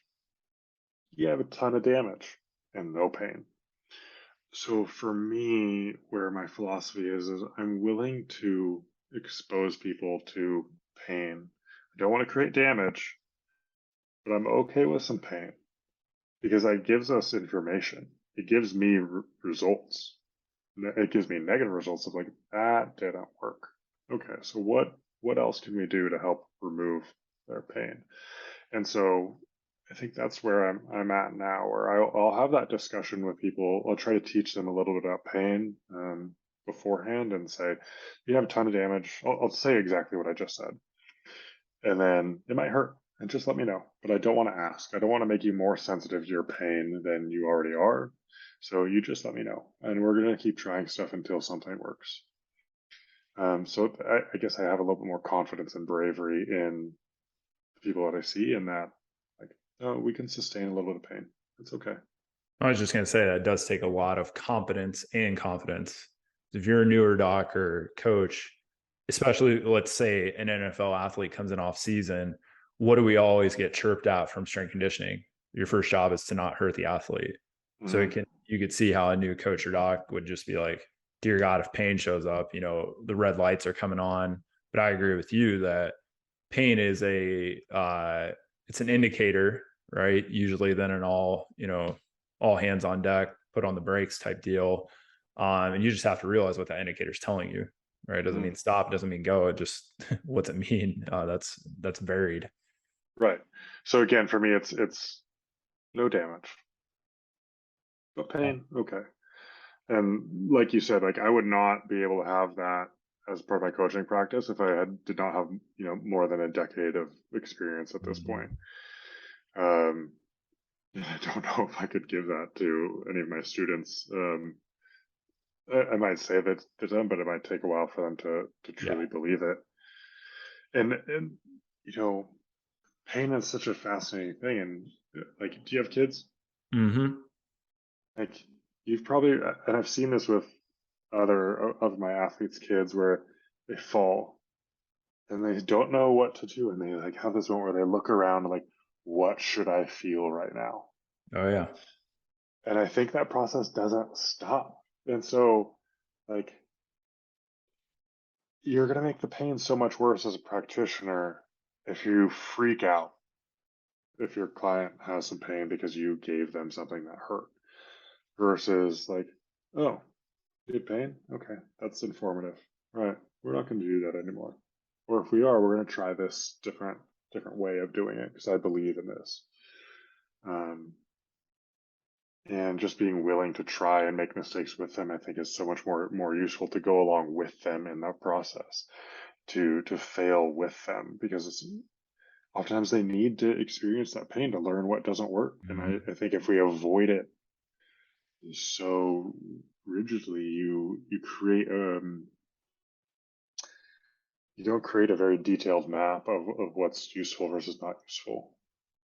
Which And honestly, we're going to be seeing in my opinion, we're going to see a tidal wave of population with the youth coming through sports that are going to be, I would say, kids that are entering college right now that probably had a lower movement vocabulary and bandwidth from a very early age, have a lower capacity, but they also have a lower or more of a disconnect of like feedback between what is injury and what is pain, and that's mm-hmm, something you just have to learn. That's a process in itself, mm-hmm, and that's a huge part of like why pro athletes get to that level, because they can dictate time mm-hmm, off. I work through it, I let it go. I mean, there's a time and place for being tough and a time and place for, hey, I need to get this checked out, but you have to learn that. Like nobody can, I literally, I remember I got asked to teach a little seminar at a local university on that topic when I first got out of school. Failed abysmally, as you can imagine. They're like, hey, can mm-hmm. you kind of come in and like talk to me about like what's injury, what's pain? And I was like, I got done, I was like, they learned nothing, because that's like impossible to teach. It's so hard. Yeah, it's purely conceptual. Like if you do enough movement and play, you might get to this point where you understand the difference between pain and damage or true risk. Yeah. To tag along with that point, like, so I just had a basketball player here with some knee pain. We spent about 10 weeks together, and I make it a point once his knee pain got really good to put him back in the most painful position that he came in with, which Mhm. was so imagine he's in a lunge with his left foot back, so his left hip is extended and his knee is bent. That like created the most amount of pain for him. And like as part of my like graduation program was like, okay, your knee doesn't hurt anymore. Like we're gonna do this. We need to have that conversation with you. You need to have that conversation with yourself of like, does it still hurt? Yes or no? If it does, then we got more work to do. But it's just like really slow, trepidatious process where he's bending that back knee more and more, and is like, how you doing? You good? You good? Okay, cool. Keep going. Keep going. Keep going. Keep going. Oh, you're good? Let's add some weight. Okay, let's add some speed. Cool. Go to Turkey. Have a great season. I'll see you next year. And that could be, I call that plastic wrapped health. This again, not from an athlete standpoint, but just general patients. A big mindset now is, okay, get me out of pain, and then I just won't ever do that thing. Even though you educate them appropriately, you may come back in and you want to do that like retest, and they're like, I'm just, no, I'd rather not do that. So you can definitely see the writing on the wall of like, I may test it, they're still going to eliminate it, Mm-hmm. right? Even though you can educate people Mm-hmm. 3 ways a Tuesday, Mm-hmm. but you have to show them, and that's what you're saying, like load progression, load management around a sensitive or scary position. But the other thing talk about all the time is you can have hypervigilant people that are always just looking for pain. Mm-hmm. Like they may be totally fine and they're literally just waiting for it and you're going to find it. Mm-hmm. And that's If you look for it, you're going to find it and you're going to create it. And that's what I think a huge, if I was going to educate an athlete on, the difference between pain and injury is, well, were you searching for it or did it just show up? Mm-hmm. Because like something just shows up doesn't mean it's injury. Like work through it, give it some time. But like if you're looking for stuff all the time, like I can almost guarantee you don't have an injury because we already know what you're probably hyper aware of that area, which is Right. kind of rehab and strength conditioning to begin with, is changing awareness. So this is where novelty comes in handy so much. Like why all the weird stuff on my page, my Instagram page, can be so useful is like take a chronic knee patient with patellar tendinopathy and hypervigilance. You make him do something he has never done before. Like he doesn't know to look for his knee pain. Mm-hmm. He's too busy figuring out this novel thing. And then I'm like, hey, you bent your knee at like max flexion, and you didn't say anything about your pain. So what's up with that? Like that's kind of cool. You want to try something else? Yeah, I think I do. Like, what else you got? It's weird, but um, didn't hurt, so okay. And that's got to be cool for you. I mean, yeah, we work with pro athletes, but that is something that is probably going to happen more often with the patient, right? An everyday Joe, because they're Mm-hmm. not exploring movement like a pro athlete. But it's got to be, Mm-hmm. I would think, very interesting for you from somebody with a high movement profile, maybe specific, but still doing a lot to kind of be able to show them like variability or novelty within movement. That may be more of a challenge because you have to be more creative, but it's also got to be rewarding. It is. It's kind of funny too. I have a lot of fun with it because I'll do it and they see me do it and I make it look really easy. And sometimes I like sell it more of how easy it is, and they go in like super confident. Like it's their first week, they're a pro athlete, they haven't been challenged before. They start doing this something and they can't move, and they look at me like, "How the fuck did you do that?" Like I have no strength in this position. I'm like, I know. That's kind of why I chose this position for you. Like, let's work on it. Here's some assistance. Um, like you should be able to do this. It's just bending your knee. So you saying that provide the example, you may, demonstrate something. How important do you think it is to be a practitioner and not just a coach, that you're actually constantly exploring within yourself? Not that you have to be able to do everything that you're ever going to show an athlete. That's, I mean, Mm-hmm. if you're 65 years old, I mean, that's just not a reality anymore. Mm-hmm. Mm-hmm. But how important do you think that is as a coach? I think it's huge. It's you get to communicate via awareness. Like, um, for instance, I see one hockey player through Zoom still, and so there will be times where I'm like, hold on a second, I need to go try something out real quick, and I will like literally go off screen, try this movement with how he moves in my mind, and be like, yeah, this is the thing we need to do, and then I go do it. I put my athlete, or I do the workouts that I have almost all my athletes do because it gives me a sense of awareness so that I can talk the talk with with the coaches that I coach, the coaches and practitioners I coach. Um, One of the things that we do is have them bring, one of their clients or patients to class, so to speak, or have them bring videos. And I say, this is what I think, this is how you apply this evolutionary framework to your practice. This is what I want you to do with your client. Before you do it, you need to do it Mm-hmm. because they're going to ask you like, hey, how do I do this? And you'll have no idea because you've had zero experience. And the last thing I want you to say is like, well, I don't know, this guy on Zoom, Austin, told me to tell you to do this. And like, well, here's the video of him doing it. Just do that. Like, no, you need it. I think you need to have some experience. And like you said, when I am still doing this at 65, there's some stuff that I'm not going to be able to do. I'm never going to be able to skate as good as my hockey player. I'm never going to be able to sprint as fast as some of my field players, but I can have an idea of it. I can be in a Mm-hmm. similar ballpark and I can talk somewhat of the same talk as them. Which is also a huge part of the rapport piece, right? So it Mm-hmm. brings us back to that. Well, we asked the question earlier, what were some of the things that you've changed your mind on or evolved away from? What is, you kind of mentioned a few things here, but maybe you can touch on something different. What is one or two things that you believe to be true within movement, strength and conditioning, whatever it is, that just have no evidence, that are just flyer theories that you're just like, God, I wish somebody would research this, or you would love to look into it more? Yeah. The rapport piece is one.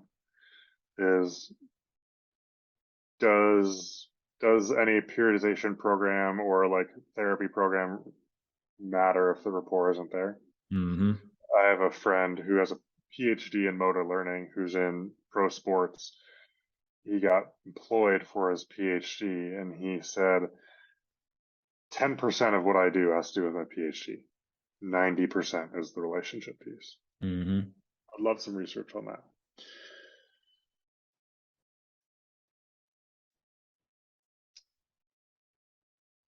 Hmm. Let's dive into that for a second, though. Okay. You think it sounds like you do some virtual stuff, right? You're talking about the hockey player on Zoom.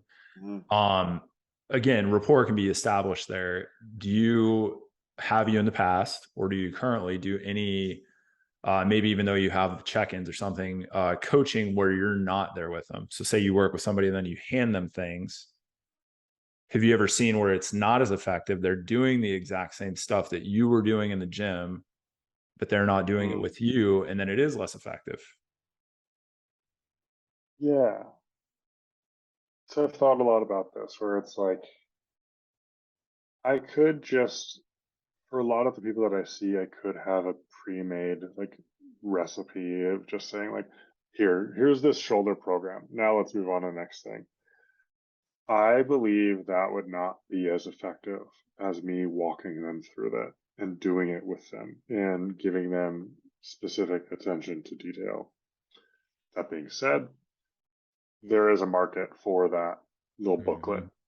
And so I'm in the middle of starting to make some sort of like downloadable content or shoulder progression, because some people will still benefit from it even without that one-on-one attention. It's just not going to be maybe as steep of a learning curve, or as fast a learning curve. Mhm. Um, I mean, like if you work out with somebody, I think you enjoy your workout a lot more than doing it on your own. Oh, evidence shows Yeah, that. Yeah. yeah, my athletes have all said like, um, man, I get so much more done when I come in here, like than when I do it on my own. Like it's so much better for me to just do it here with you.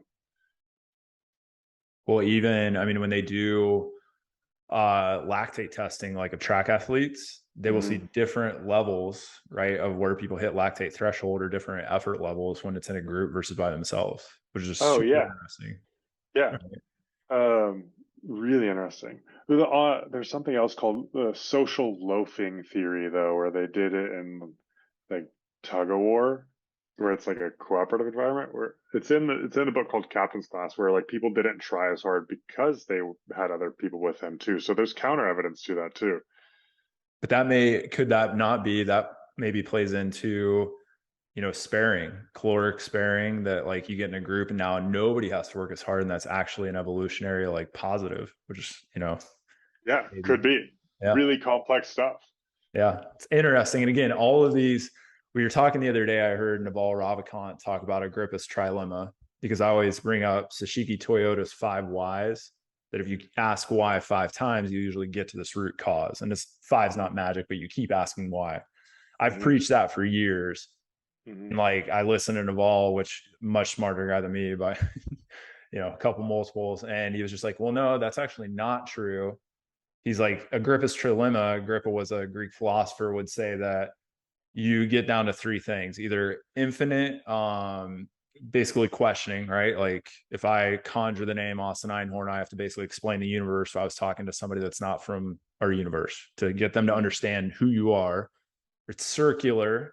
Hey, your right knee hurts because you're not loading your left side. You're not loading your left side because your right knee hurts, and you just go back and forth without knowing the Hmm. answer. Or axioms, right? I'm an upper cervical doc, quantum physics, just think your way to, whatever. It's just, you have your dogmatic belief. And he's like, these are the only three answers you ever come to. But that's, that's why it's hard sometimes to create really strong first principles, because you have to base things on shaky bases. I mean, that's science. I mean, they've just now in the past, year determined that everything that we understand about time and gravity are wrong. Mm-hmm. Well, the two like basis of most all science were like, we don't really understand them like we thought. You should read The Order of Time by Carlo Rovelli. I will put it on the list. The audiobook is read by Benedict Cumberbatch. It is amazing. Going on the list. Both from a just nerdy factoid point, but he writes like a fucking poet. And hearing Benedict read it is also amazing. But I've read and listened to it; it's phenomenal. Awesome. So the other thing that I hope people, I don't think the book is closed yet on internal versus external cueing. I know there's so much momentum going toward external cueing for a lot of performance efforts and stuff. And like, it probably helps people broad jump further and do and run a certain way. I still think that there's a time and place for internal cueing, and our senses are designed to navigate the external environment. I think one of the reasons why internal cues have shown to work so poorly is because I think people are illiterate of their internal environment. If you get somebody who's literate of their body and highly aware, I think internal cues have a place in performance. And there's a lot of other coaches that I really respect that still use internal cues. I don't think it's a completely black and white, like only use external cues for everything. I think it's a spectrum. There's sometimes use external, sometimes use internal. Which on that topic, I have to ask the question. We always talk about athletes having great kinesthetic awareness and sensory motor function. Do you think you can train that? Can you improve internal feedback mechanisms? Absolutely. I think it's very tied to interoception and proprioception. If you can improve interoception, I think you can improve internal feedback. The field session I had with Connor last week, I gave him an external cue, and he's like, that one didn't work as well for me. You know what it did? Pull my toes up. I'm like, okay, cool. Keep the internal cue. Fine by me. Mm-hmm. Well, for somebody that, just for an example, what is like, do you have any big knockdown pieces for improving interoception? Things that you always see yourself going to that like, hey, you kind of got to start here. You have a checklist of like things you're going to like run through to start working on that. Yeah, my general progression goes this. First is awareness and access. So this is for improving movement quality. Awareness and access, meaning I just posted a video with a skier who needs more tibial internal rotation. There's not a whole lot of real estate in the homunculus for tibial internal rotation. So to get it at speed or under strength or under duress, like we got to create that mental pathway first, where they need to learn how to just like follow their tibial plateau with their eyes or with their finger to have it move in and out. Can they be aware of it? And then do they have access to it? And can they have access to it in different positions? Can they do it seated, side lying, upside down, all these different permutations? Cool. They know how to move their tibia. So I think that's kind of the first step in improving this internal landscape or internal awareness. And then just to follow that thought is mitochondrial density next through endurance. Like 3 to 5 sets, 12 to 100 repetitions with rest between 30 and 90 seconds should increase some mitochondrial density locally. And then once they have that, then I'm happy to load it and put them in through some sort of strength profile of like, all right, now we're going to get this tibial internal rotation under load. And then once we can start getting it with some strength, then the really tricky bridge to cross is speed. Because for me, once you start adding speed, people will immediately revert back to what they know best. And so then it's a really slow progression instead of like, a 1 second tempo in a squat to a counter movement jump. It's, well, let's just move a little faster, a little faster. Let's have a rhythm. Let's have a balance without leaving the ground. And can you keep that position if we're working on qualitative factors? Okay, now leave the ground an inch, 2 inches, and just slowly building speed and intensity while they maintain that position, which is ultimately governed from some sort of internal awareness. Why do you think speed is so hard to accomplish proficiency? A few different reasons. One could be, I've seen that it's like a noisier signal from the brain. And so there's literally more noise, where when a lot of people try to create a new movement pattern, they are going way more intense than they need to. I was working with a strength coach for the Seattle Sounders, and I was helping her with her foot and ankle, and she's trying to create this position that I wanted, and she's going way more intense. I'm like, just slow down, like as if you're like petting a newborn baby puppy. And then it immediately say, oh my God, now I can do it. That's so weird. It's just so counterintuitive to try less to get more. And so typically when we just, it's probably due to some complex like neuron thing that's way above my pay grade, that once you start moving at a certain intensity, it just self-selects to the pattern that it knows best. Mm-hmm.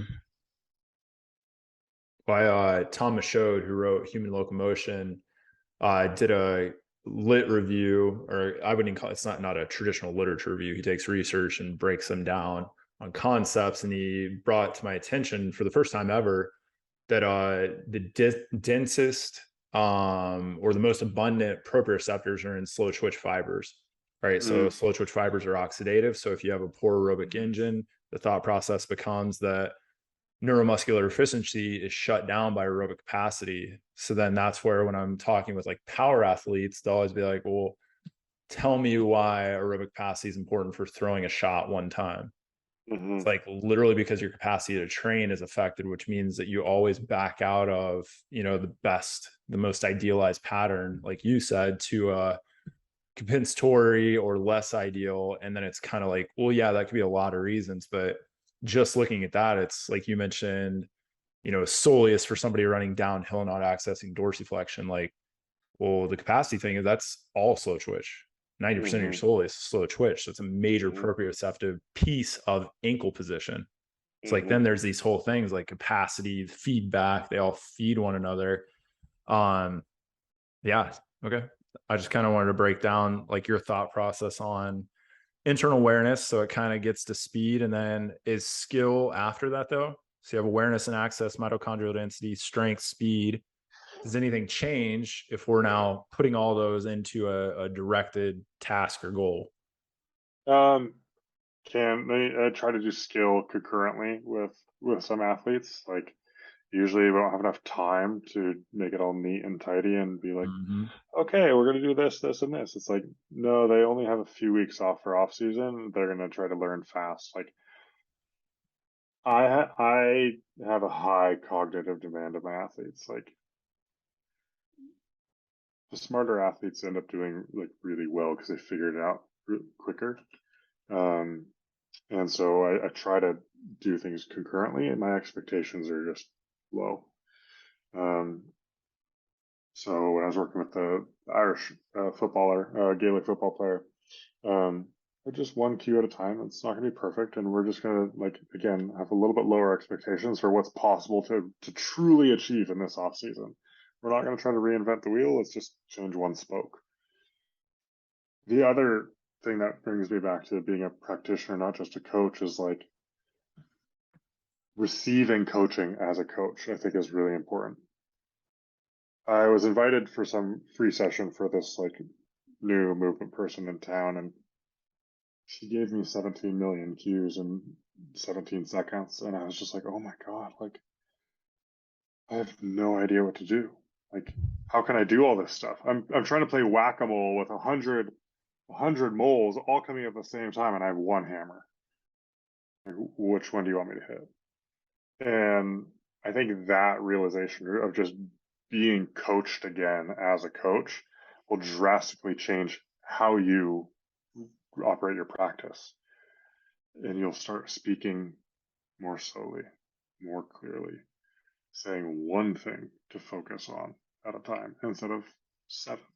Instead of like, okay, fill out your cylinder with intra-abdominal pressure and then activate your lumbricals during your squat and also bring your knees out and weight through the ball of your big toe and then keep your head down and your tongue on the roof of your mouth and then breathe only through your nose. Impossible. Impossible. Even for professional athletes. Like, let's pick one thing. I know from the Evolve Coach, it's obviously aimed at coaches. What's one or two things that are different with when you're coaching an athlete versus coaching a coach? Like, what are the big points you're trying to get across, or how do you approach that in a different manner? Yeah. There's a book for athletes in the works once I get this one done. I give the athletes only what they need to know. I try to give them as little information as they need. I'm already giving them a lot of cognitive work. With the coaches, I try to give more of the principles and reasons why I'm doing what I'm doing. I try to teach them how to fish. I want to explain to them much more in depth of why and how I went from watching this person walk downhill to focusing on his first metatarsal plantar flexion, soleus capacity, knee capacity, and tibial internal rotation. Like how and why I then chose those three things. Where with the athlete, it's like, hey, these are these three exercises I want you to do twice a week. And if you want to know why, here's like one simple reason why. What's one tip before we let you go here for coaches, docs, trainers, whatever it may be? We've talked about a lot of high level stuff today. I think the word complexity came up at least 42 times. What's one way to start breaking down the complexity of a human that's in front of you, whether you're coaching them, training them, or treating them? How do you start to break this down? Because again, the hardest thing when you're teaching is breaking down thought processes and then delivering that to people, right? That's why we lean on systems and protocols and all these things. I'm sure you try to stray away from that, but what's one way that you get coaches or other people you've talked to be like, hey, if you could just start it, this process or this way of thinking about it, or, practice this, assessment, whatever it is, like, what's a big tip to break down that complexity? The simplest thing is just to be aware. What I mean by that is the most simple and successful thing that I've had for myself and my students, just to watch where bones are positioned. Can you say that one more time? To just watch where bones are positioned.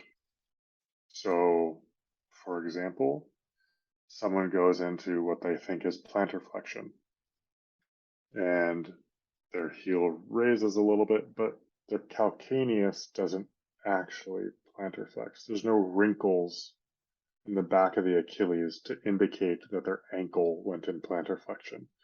They just plantar flex at their middle of their foot. In a hip hinge or some sort of deadlift. Like, who gives a shit if the glutes are squeezed or not, or if the weight went from A to B, from the ground to standing? Like, did their pelvis hinge over their femur or not? There's plenty of athletes that I see, notable ones who are influencers, who will post an exercise and it looks cool and they're doing a deadlift and their spine did not, only their spine moved. Like, their hips did not move at all. They say, oh man, this was so much work. My glutes were firing like crazy. My hamstrings are sore for 4 days. And those being the markers of a job well done. And for me, it's just, again, how are bones positioned? Where are bones actually moving during movement? The next layer is like, well, how did evolution define what those joints should or should not do? Mm-hmm.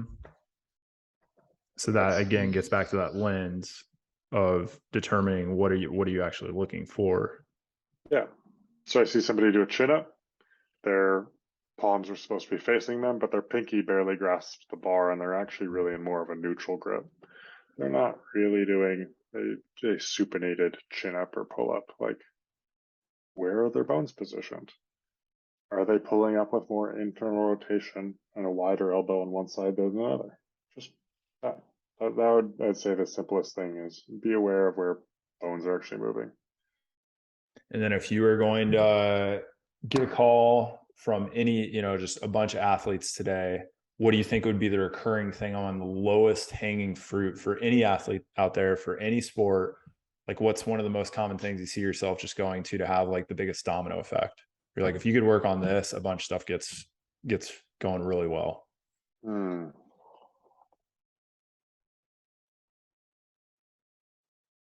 It's like extremely common answers would be breathing, right? Or maybe it's awareness again. I don't know. It could be the same answer. Yeah, I know what you're trying to say.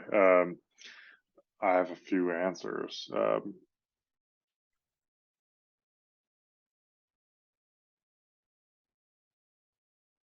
mean, the thing cycling through my head is like, do less. Everybody's overtraining. Do what's essential. Do less. Breathing is important, but I'm not gonna say that, as that's a lot of people are already sort of focused on that. Awareness, self-awareness. Mm-hmm. All right. Why are you talking to yourself the way you are? Why are you doing what you're doing? How are you talking to yourself? What are you actually doing? Where are you in space? What do you feel? What is the label for that emotion? What caused that emotion? Why do you have the relationships that you have with yourself and others, or your events, or your sport, or whatever?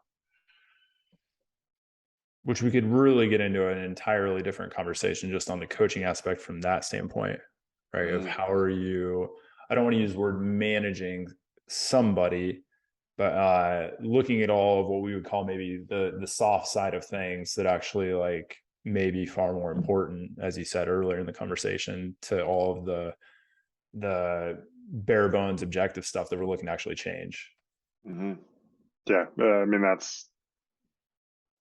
that could be another 2 or 3 podcasts in itself.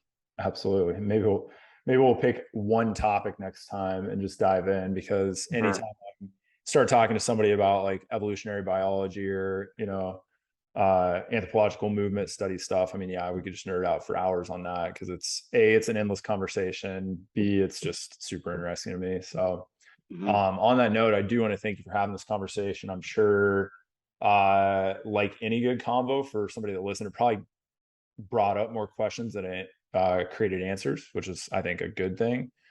But for anybody that maybe has questions for you or is looking for information, what's the best way for people to find you, get a hold of you, and what do you have coming up in terms of classes or books or anything like that? Right. So I have a book. It's taking me way longer than I expected to produce, and then just other stuff has gone so well that I've had to put it on a back burner for the summer. I'm hoping to get it out this winter.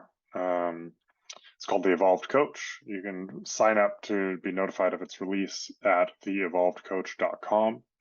I also have a course which is being held 2 to 4 times a year. It's limited to 10 to 12 people. It's an 8 week long coaching mentorship course kind of thing, where I try to really overhaul your coaching practice and give you a ton of practical tips and teach you how to coach from an evolutionary lens, teach you how to watch movement and skills from an evolutionary lens.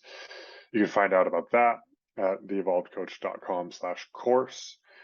You can find me on Instagram at apiros.team. That's APIROS.team. As far as any questions you may have, you could email me, but honestly, I have so many emails and text messages right now that it might be a week before I'm even able to reply. So I'll try to get to them, but just be patient if I'm not replying immediately. Good deal. And yeah, Austin's a good follow on Instagram, because again, it's not that he's showing you how to do anything. It always brings up ideas for me. I mean, I've seen a few things sometimes I'm like, oh, that is a really novel way to approach that, or I kind of like the thought process. And you do a good job of explaining things too, right? It's not just putting up Thank some you. random video and you kind of go through the thought process. And then I actually saw that you break down a lot of those videos in a blog, like, hey, like this is the in-depth behind that. So yeah, check out his website, check out Instagram. Don't send him messages because it sounds like you won't hear from him because he's working with too many professional athletes. But yeah, I would highly encourage, I'll be grabbing that book when it comes out, and maybe I'll even try to get to a course here sometime soon to see if I can learn some more stuff from you. Cool. Um, Thank you. any last words of wisdom before we jump off the call today? No, this has been great. I appreciate it so much. It's been really fun to talk with you. Yeah, and I hope to see you. I mean, I guess it's been almost 7 years since we were at DNS Golf in St. Louis. So hopefully I'll get to see you sometime before 7 years here, man. Absolutely. All right. Well, you enjoy the rest of your weekend, and thanks again, man. Appreciate it.